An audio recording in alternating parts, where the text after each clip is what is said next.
If you're building a budget gaming PC on the cheap, you're bound to cut some corners.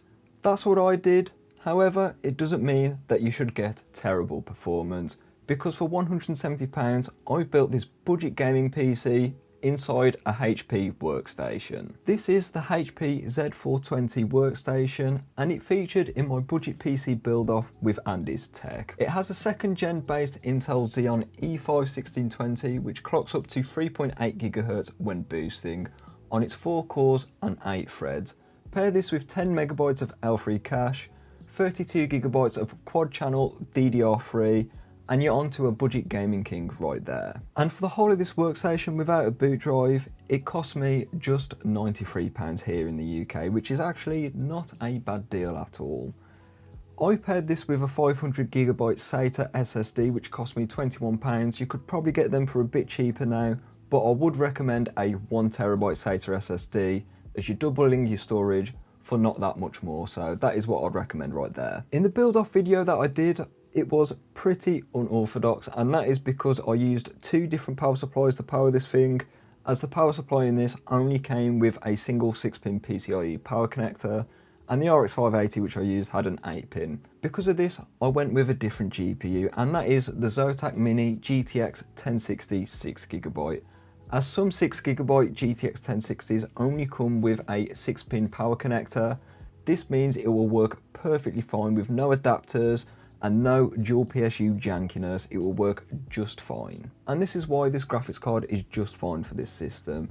There's no extra adapters required or anything like that, and the Intel Xeon shouldn't bottleneck it too much, and the GTX 1060 used to be one of the most popular graphics cards in the world according to the Steam hardware survey. Nowadays you can find the GTX 1060 for around £60 on the used market, which I think is an incredible deal, especially with its performance in esports and lightweight titles. So all tests today are done at 1080p with no FSR 2.1 upscaling, so it's just raw 1080p performance. So let's see how this £170 budget gaming PC gets on in the games tested today.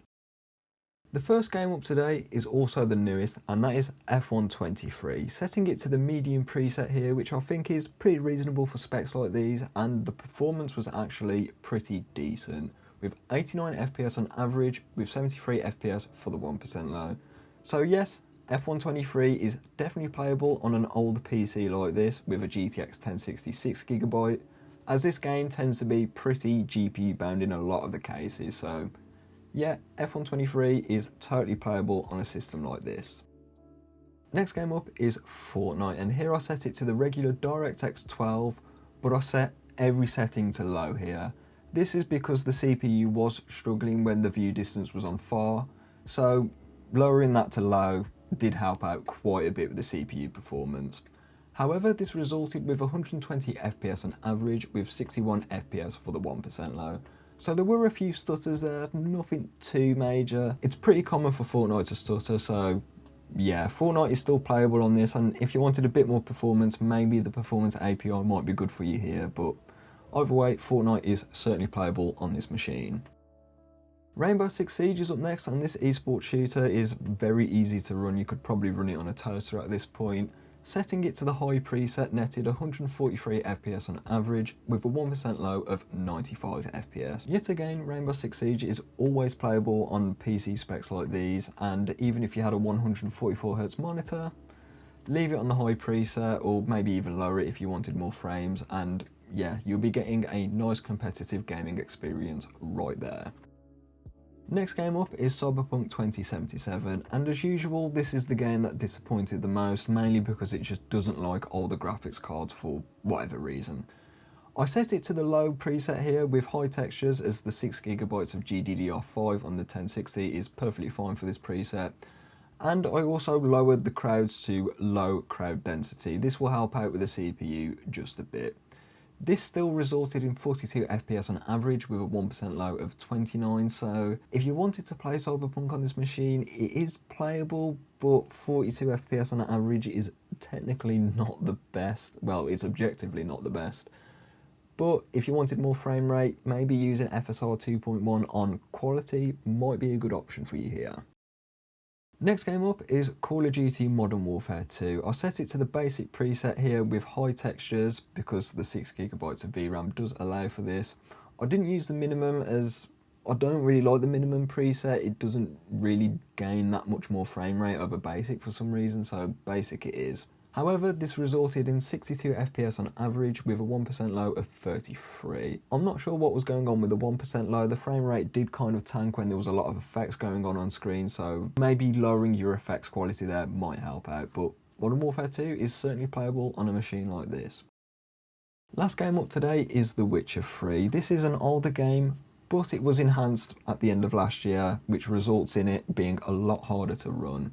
Because of this, I set it to DirectX 11 on the medium preset. DX11 does help out on older machines like this, which is why I selected that. This resulted in 63 FPS on average with a 1% low of 43. This was done in the Hierarch Square in Novigrad, as always with my testing in this game. So this is a worst case scenario in The Witcher 3. So on the medium preset, you could probably get away with raising them textures as well. This game is totally playable on this machine. For this build in total, it's £170, which is 20 quid more than the previous RX 580 build, but I would still recommend the 1060 build any day of the week, mainly because there's just no jankiness involved with 2 PSUs or any adapters. This thing just works straight out of the box. Put the GTX 1060 in there, install the drivers, and you're ready to go. But back to the performance figures, and a lot of the games actually performed very well. The only game which kind of performed terribly was Cyberpunk, but this was to be expected because it's Cyberpunk at the end of the day. And in fact, it's the only game that got below 60 FPS, even though we tested new games like F123, and that got above 60 FPS on the medium preset, which is very impressive. So for £170 overall, I think this PC is a pretty good deal, especially if you're an esports gamer. You're going to be getting decent performance with this rig. So if you're on a tight budget of less than £200, I can actually fully recommend getting a PC like this, especially if you're not really technically versed and you don't want to fully build your own gaming PC. All you need to do is just a simple graphics card swap, uninstall the old drivers, install your new GPU drivers, and you're ready to go. So it's not really that hard. And a machine like this could also pair as a very good budget entry workstation. So if you want to edit your gameplay and start a YouTube channel perhaps, that is something that you can definitely do with this gaming PC. On the other side of the coin though, getting a PC like this isn't all sunshine and rainbows. That is because PCs like this have no upgrade path at all, because the X79 platform or LGA 2011 socket doesn't really have that much of an upgrade path. You could probably put an i7 in there instead of the Xeon, but then again, you're not really going to be getting that much performance. It will be marginal at best. Also, these older CPUs don't support AVX2 instruction sets, which is not great for newer games. So this means that newer AAA games just will flat out not run on a machine like this. But then again, if you're spending less than £200 on a PC, I don't think the latest AAA games are going to be your priority, if that makes sense. But if you want to play AAA games at this price point, it might be worth getting a used Xbox Series S, as that is a very impressive console for the price point. Or it might be worth getting a newer HP workstation, which has a newer Intel CPU in there. Something like a 6th or 7th gen i7, as these will both support AVX2 and DDR4 as well, so the RAM generation is newer as well. Another thing to know is the power supplies could be pretty bad in these machines. I made that mistake when I bought this one, thinking it had loads of PCIe power connectors because it was a 600 watt.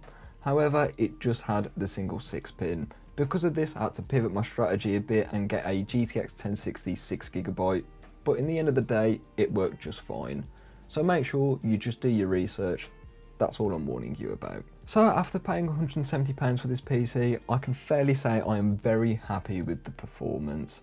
Even if you were willing to spend a bit more, you could get a 1660 Super, as some models of these do have a 6-pin PCIe power connector, and you'll be getting around 20 to 30% more performance if you upgrade to one of them. So if it's more GPU power you're after, that might be worth an option for you. But back to the GTX 1060 6GB, and I will be making a dedicated video on this very soon. I am waiting for the last parts of my new test bench to arrive, and they should be here the day of recording, so make sure you stay looking out for that. But back to this machine, I'm very happy with the performance, and I feel if you spent £170 on a PC, you'd also be very happy with the performance here as well. But with that being said, I'm going to leave this video here. If you like this one, like it, stay subscribed for more tech content, and I'll catch you in the next one.